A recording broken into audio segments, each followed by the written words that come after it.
et en disant vous avez 72 heures pour vous conformer. Aliou Sall bi ñuy teg suñuy média mu ngi France. C'est pas un Aliou Sall buy ñëw décider que moi Maïmouna Ndour Faye ou les journalistes de Sen TV ou les journalistes de Le Quotidien amuñu droit exercer. Jiar kontaane jox cër mbokk àdduna jiar kontaane jox cër mbokk internet C'est le bon TV kon naa mbokkum réew mi ci chaîne la chaîne de la vérité seen chronique comme niñ leen koy defalee saa su ne ci actualité réew mi balaa noo sori dañuy wax bàkk bi doolee jën ndox la doolee saxaar raay la mais doolee site internet chaîne YouTube abonnement la aimer commentaire et partager xam naa ni yéen a ngi ci waaye gën leen ci nekk ndax loolu rek mooy dooleel chaîne bi ku am ñaari junni yoo mayal ku la neex waaye soo bëggee dégg dëgg jàppal C'est le bon TV. waxtaan wi tey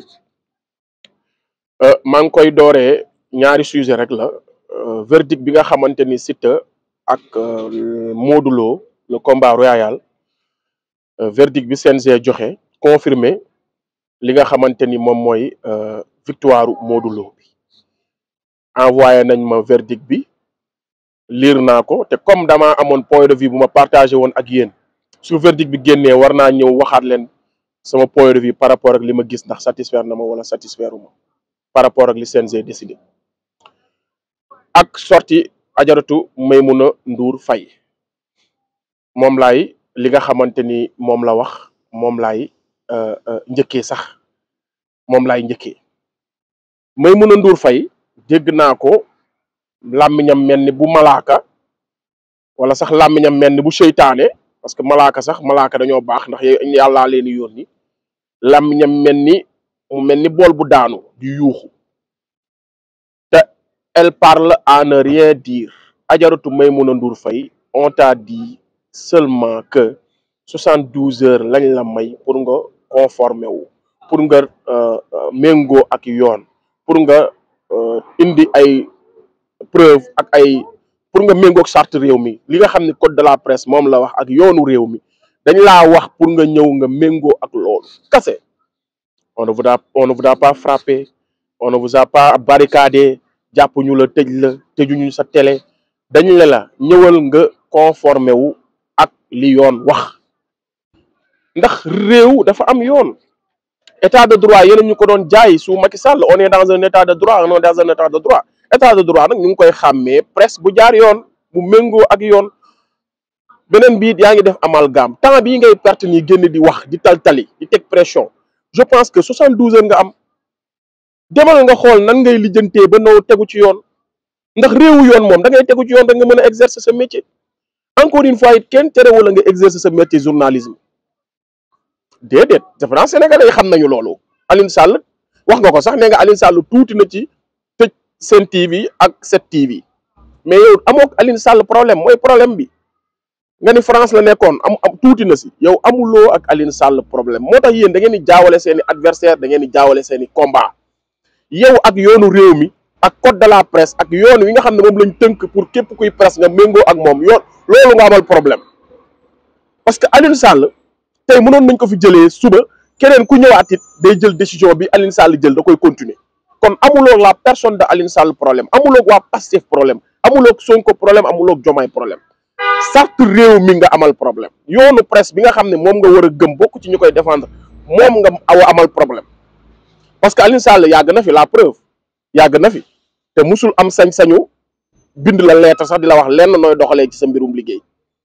parce que boobu citoyen simple la boobu defanuñ ko ministre de la république boobu amagul sañ-sañu askan wi léegi nag askan wi ñoo fal jomaay fal ko pour ñu méngoo ak li yoonu réew mi wax ci côté yëpp kon yow sa pot adversaire du jomaay sa adversaire du Sonko sa adversaire du Alioune Sall dëgg la ñoom seen personne tuuti na ci xañ la lenn ci réew mi parce que citoyen lañ comme yow mais yoonu réew mi nag nul n'est au-dessus de la loi kenn mënul nekk ci kaw yoonu réew mi te yéen a ñu doon jaay loolu force restera à la loi dëkk bi dëkku yoon la on est dans un état de droit am na loo xam ne mënuñu ko nangu ci état de droit mënuñu nangu ci état de droit presse bu méngoowul ak charte yi nga xam ne moom la réew mi tënk pour presse war koo doxee loolu mënuñu ko accepter dans un état de droit kon où se trouve le problème tu es en train de perdre ton temps va essayer de te conformer xoolal noo mën a def ci 72 heures yi ba méngoo ak yoon parce que liñ lay waxal ay article ak ay yoon say moroomu télé ñoo fi nekk kenn inquiété wu leen ñu la gën a soof gënoon la bañ passif gënoon la dàq saaga Pastef dàq saaga projet bi ñoo ngi fi kenn da leen a tëj parce que dañoo méngoo ak yoon. kon journaliste nga kenn terewu la def sa métier beneen bi yaa ngi def amalgame naan dañu bëgg a tere la def sa métier non non non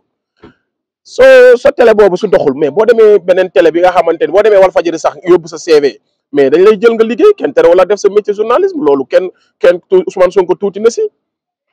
defu loolu tax ñu mën la tere nga def sa métier mais télé bi nga xam ne da nga koy yor dafa am loi réew mi lu mu wax nu mu ne mënuñu laan nangul nag loo xamante ni yoonu réew mi da koy bañ ba pare bañal ko keneen loolu discrimination la ak luñ la fan ak loo jàpp-jàpp ci projet bi comme waxoo ko da ngaa existant yow da ngaa nekkoon koo xamante ni nii faraloo woon kenn da nga neutre kenn mësula jënd démb kenn mësula jënd tey donte ay rapport weddi nañ ko rapport bi jàpp Mame Mbaye Niang ci OFNAC wax na ni yëkkati nañ alalu Sénégal jox la ko yow te la nga waxoon ngay liggéeyal Sénégal liggéeyu la ko Sénégal kon rapport weddi na li ngay wax nii yëkkati na alalu réew mi jox la ko nguur gi jox la ko te yow liggéeyaloo réew mi lu tax réew mi nguur gi war la ko jox loolu nag rapport moo la épinglé kon yoona lay setal kon toog naan man damaa set kum toog ne man damaa set sangee sa ndox sa bopp Lac de Guiers ba am nga ci droit mais rapport yi ak réalité bi waxul loolu kon encore une fois ce que je vous dis arrête de manipuler arrête d'essayer de te victimiser parce que sénégalais yi seen maturité romb na foofu xam nañu li ngeen bëgg ak li ngeen di waaj a wax kon man li ma gis mooy essayel nga dem nga méngoo ak yoon ndax yéen nu daan doon jaay réew mi réewu yoon la yéen nu doon jaay le état de droit la ñu nekk te jubal jubbanti nag àndut ak presse boo xam ne méngoowul ak yoon kon pour protéger la presse sax moo tax Aliou Sall pour assainir milieu bi parce que sénégalais yi ñoo ne dañoo war a assainir milieu presse chaîne YouTube yeeg n'importe quoi TikTok yeeg yooyu yëpp dañoo bëgg ñu assainir ko teg ko ci yoon kenn ku nekk ñu xam yaay kan ñu jël ay responsable ñu gérer problème bu mën a am ñu xam kan la ñuy situer responsable képp ku fauté ñu mën laa teg ci yoon c'est juste pour assainir defar nag yàlla sax dafa ne bu may defar damay mel ni kuy yàq te yàlla buy defar sax buy taw sax di nga gis ñoo xamante ni taw bi du leen arranger mais ça ne veut pas dire que yàlla daf ko def pour indil nit ñi problème mais taw féex la mais ku def yàlla sax mënul def lu arranger ñëpp kon encore une fois ton problème c'est pas Pastef ça ne veut pas dire que yaa ngi koy wax say wax nga ne yow musoo waa Pastef dañ daan ñëw sa télé musoo yow propagande woon musoo woon xañ non ça ne veut pas dire que Walfadjri ngi nii Walfadjri ñëpp dañ ko féetale ak Pastef Walfadjri ku ne xam na ni lu mu subir ci combat bi kenn subir ko mais bi ñu waree joxe tëj ay compte bancaire mais bi mu fayul impôt dañoo tëj compte am ñun nekkuñu ci seen émotion yooyu mbir mi maanaam li xew est révolu maanaam yéen da ngeen xamul ni mbir mi dafa soppeeku te yéen mbir mi ngeen mënul nangu ne dafa soppeeku la woon dafa woon ni Ajaratu Maimouna Ndour kon li ma lay conseiller mooy mënoo ñoo jaay sa bopp mënoo ñoo wax yaay kan xam naanu la ba pare Maimouna on sait qui est qui et qui fait quoi dans ce pays c'est pas la peine de te justifier de dire que man musuma ger kenn musuma def lii wan propagande nu ma état yow fii nga toog di taqal ay doomu Sénégal yu ñu tëj ci kaso bi li leen jën ay terroriste sa plateau fii parce que yow maanaam c'est pas la peine dañu defal sa biographie wala sa photo sa portrait ak yooyu non ñun on se connaît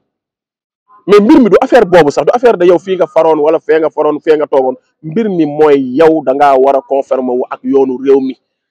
parce que yow doo kenn ci réew mi ba war a imposer nit ñi loo xamante ni dëgg wala di ko def ñu la ciy bàyyi moom moo leen nit ñi kon fii la wax bi nekk ngir yàlla tu es en train de perdre du temps va te conformer à la loi va essayer de xool nan ngay def ban méngoo ak yoon parce que yéen a ñu jaay état de droit yéen a ñu ko doon wax force restera à la loi kon loolu lañ lay waxaat rek mon frère ma sœur du moins léegi nag damay ñëw ci verdict bi nga xamante ni nii CNG joxe na ko liir naa seen compte rendu bi ñu def nii loolu la ñu wax ni moom moo tax ñu confirmer victoire Modou Lo bi man nag encore une fois li ma waxoon laay waxaat te yàlla jox nañu dëgg ñun ñu doon wax ni épaule jël la ñu doon wax ni épaule du jël xamuñu làmb gis nga nekkul ci règlement bi dañ fa nekk naan tànk loxo nopp bakkan baat bët gémmiñ déedéet dañuy wax wet bu tegoo épaule fan la nekk épaule ci wet la nekk kon épaule bu tegoo partie wet bi moo tegu dañuy wax taat boo toogee say tànk boo defee kat appi sa bopp bu sampoo pourtant bët ci bopp la nekk tey sa bët mun na tegu nga naan non gars yi bopp lañu wax mais sama bët moo tax suuf bakkan ci bopp la nekk sa bakkan bu tegoo ci suuf daanu nga mais boo jàppee ni lii rek mooy bopp bu fi am fi sax karaw mais sa nopp mun na laal suuf sax nga ni daanu nga te sa nopp bu laalee suuf nopp bi ci bopp bi la bokk kon boo may dem di xool ci règlement bi naan gisuma fa épaule moo tax ngeen manqué mbagg épaule ci wet yi la bokk partie bii ba ci sa genou fu tegu da ngaa daanu loolu mooy wet moo tax doo gis épaule mukk ci règlement bi parce que épaule ci wet la bokk comprendre nga mu ngi mel ni ñu ne la boo jaaxaanee daanu nga naan non sama jaaxaan naa mais sama doo bi waxuñu doo bi dem naa ci règlement bi mais waxuñu doo bi mais xam nañ ni ku jaaxaan sa doo day laal suuf kon du jar ñuy mentionné ci règlement ci texte yi doo duñ ko mentionné dañ naan ko jaaxaan rek allongé au sol donc kon foofu tamit la ñuy leeral kon donc beneen partie bi ñu wax it ñu ne woon te ma dégg ko sam Tafa Gueye mooy que soo nekkee si biti say boo nekk sa corps partie du corps bu nekkee si biti soo même boo daanee yow daanoo mais loolu tamit règle recours bi mu ngi koy confirmer mais lim ci wax amul parce que Siteu nekkul dafa génn complètement ci biti ba pare dañ doon wax zone morte bi mooy dernière saako yi te Siteu mu ngi ci deuxième saako yi moom Modou Lo encore une fois beneen bi nga xamante ni kon loolu confirmer nañ ñu ni ñaata mbër ñu ne ma li ñu wax sax moo gën a garaaw ne ma noo kona c'est que mbër yooyu doon daan te nekk ci biti seen ménager yi ñoo defu recours mais c'est encore plus grave arbitre yi dañu xamul règlement bi xanaa yow nga arbitré nga xam ne règlement bi lii la wax ki nekk ci biti mënul daan ci biir ku nekk ci biir ñaata victoire lañ fi validé ba ci Siteu ak Zarko Siteu bi muy daan Zarko yaramam bi yëpp mu ngi ci biti mu fàq Zarko daan Zarko defoon na recours lu tax kon joxuñu Zarko victoire am te même règlement boobu moo fi nekk ba tey kon ku taxaw naan ma ay sa tànk yi bu nekkee ci biti te ñun dañu teg ñaari saako dernière saako bi nag Bombardier fan la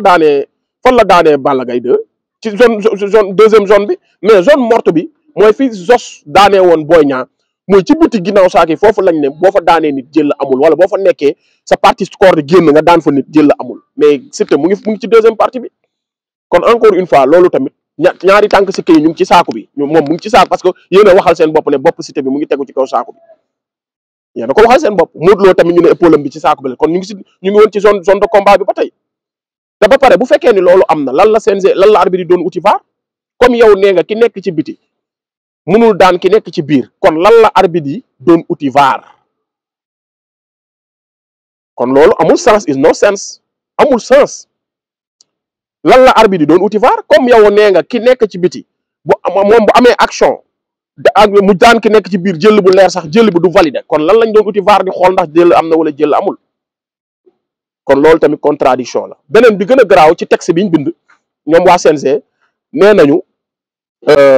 si biir texte bi nee nañu arbitre bi au moins arbitre bi gis nañ mu def signe ku àtte combat bi maanaam gis nañ mu def comme tey ñu ne arbitre bi gis nañ ko ci vidéo yi mu def nii wala mu def signe daal luy wane ni moom daa àtte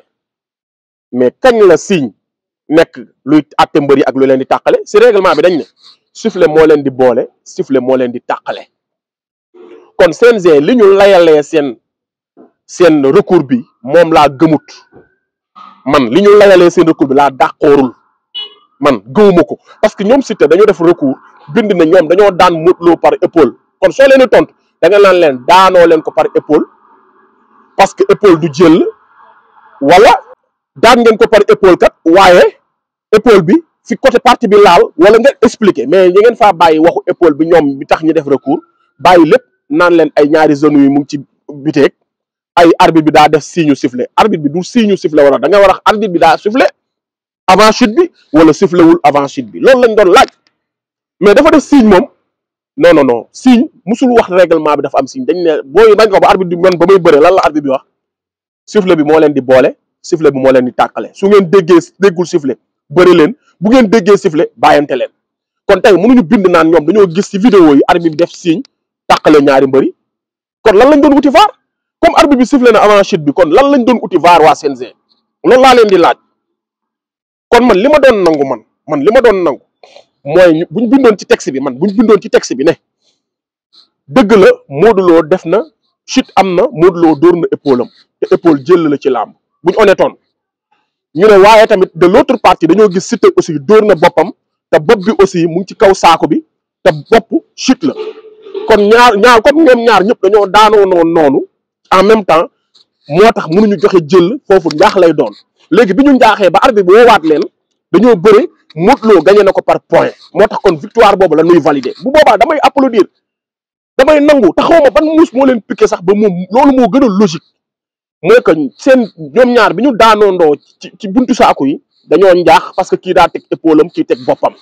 waaye nag comme dañoo bëriwaat ba temps bi jeex dañoo xool ki ëpp avertissement ñu jox ko te ki ëpp avertissement Siteu la kon Modou Lo moo am victoire bu boobaa ñun ñëpp dañ koy nangu kon man dama koy parce que gis naa bopp Siteu bi ci saaku bi gis naa épaule Modou Lo ci suuf est-ce que vous me suivez kon ñun nekkul dañoo far wala dañuy parparloo man xam naa ni Siteu boppam tegu na xam naa ni épaule Modou Lo mais gars yi dañ doon wax ni épaule Modou Lo teguwul loolu laa doon weddi loolu du dëgg épaule Modou Lo moo ngi ci suuf gars yi dañ doon wax ni aussi épaule du jël man leen waxoo leen dëgg épaule jël la dañ doon wax ni tamit ki nekk ci biti mënul te Siteu ci biti la nekk mënul daan ki nekk ci biir te Siteu nekkul ci hors du jeu nekkul ci zone morte bi mu ngi ci zone bi nga xamante ne moom mooy deuxième zone bi te zone boobu nit nekk na fa ba tàyyi daan bër Siteu bu Ngor barki démb rek booy bi foofu la nekk sa waaye xaar ko mu tourné daan booy bi te moom lañ jox victoire après gars yi naa ma non ñeneen ñi ci àtte ñàkkal seen ménager yi ñoo deful recours kon léegi arbitre dañuy xam règlement bi àtte ñàkkal jox la victoire yow boo xamul règlement bi ñu bàyyi la ci biir te ñoom ñoo war a xam le nit ñi règlement bi ñoom ñoo war a àtte règlement donc loolu c'est insulter le CNG kon encore une fois ñun li ñu wax dafa leer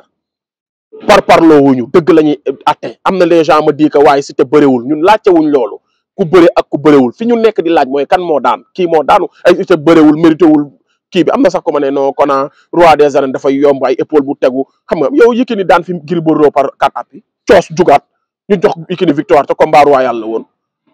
combat amul sentiment am ñu naa ma non kon Siteu nekkul patriote man damaa nekk fii di xool ku nekk patriote man may wax règlement di wax dëgg nga naa ma ngeen naan may patriote Modou Lo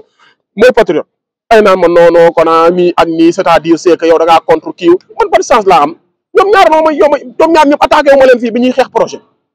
ñoom ñaar ñëpp Siteu laa njëkk attaqué